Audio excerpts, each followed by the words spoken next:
தேசபக்தியின் பெயரால், உண்மையின் பெயரால், இந்த நாட்டுடைய பாதுகாவலின் பெயரால் இஸ்லாத்தை தழுவுவனையும், இந்துவை தழுவுவனையும், கிறிஸ்தவத்தை தழுவுவனையும் ஒரே மதத்தில் இல்லைங்கிறான்.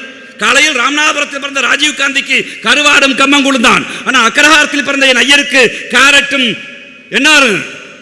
கேரட்டும் முள்ளங்கியும் தான்.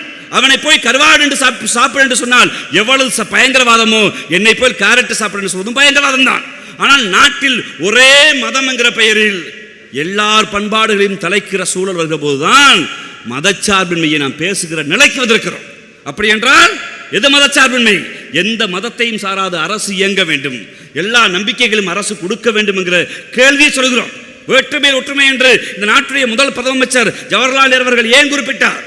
வேற்றுமை கூடாது என்று சொல்லவில்லை, வேற்றுமை அப்படியே இருக்க வேண்டும். அப்படி என்றால் வேற்றுமை அப்படி இருக்க வேண்டும் என்றால் தமிழ் பேசுபவன் தமிழ் பேச வேண்டும், உருது பேசுவன் உருது பேச வேண்டும், அரபி பேசுவன் அரபி பேச வேண்டும், செத்த மொழி என்று பேசுகிற சமஸ்கிருதத்தை பேசுவன் சமஸ்கிருதத்தை பேச வேண்டும், கன்னடம் பேசுவன் கன்னடம் பேச வேண்டும், மராட்டி பேசுவன் மராட்டி பேச வேண்டும். அவனவன் மொழியே அவனவன் பேசுவது, அதுதான் வேற்றுமை அழகு.